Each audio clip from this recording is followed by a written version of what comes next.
All right, ladies and gentlemen, Major League Baseball All-Star Home Run Derby contest coming up later. Of course, the game tomorrow night at Marlins Park in Miami.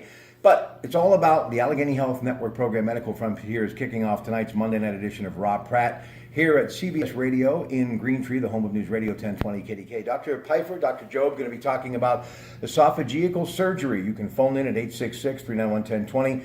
Dollar Bank Instant Access, KDK.com. And then from the Saxonburg Historical Society on my show in the 8 o'clock hour after local news with Joe DeStio and the Disc Institute of Pittsburgh Newsline, he will be Fred Caesar, my guest from the Saxonburg Historical Society, to all about their 185th anniversary celebration coming up this weekend. 9 o'clock hour, the G20. What does it do for Wall Street? And if you think of the run that Wall Street has had since the president has become commander-in-chief, it's been pretty successful. But will there be a bump upward because of what the president did in Europe? We'll talk to the director of research from Heffron Tillotson, Brian Coble, along with research analyst Mauricio Viode.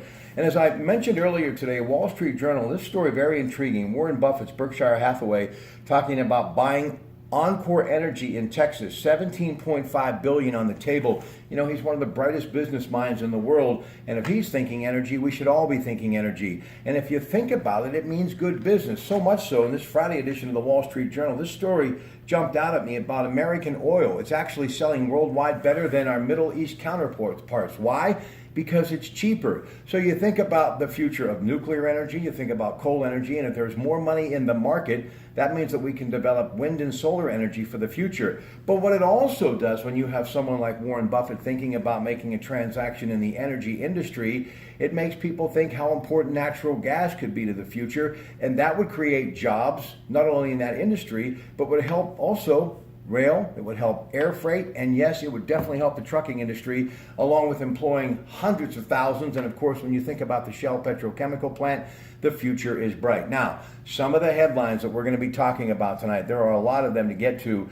Well, the Senate back in session. That mad sprint to get another vote in on health care is underway. Senator Ted Cruz, as I told you earlier today, the junior senator from Texas, he's got an alternative plan that I like a lot, and it's really early, but we'll see exactly what it's all about. But it is so far telling us that if a person is sick, they can't pay their medical bills, the cost will be picked up by the government, and other Americans who are healthy will not have to foot the bill.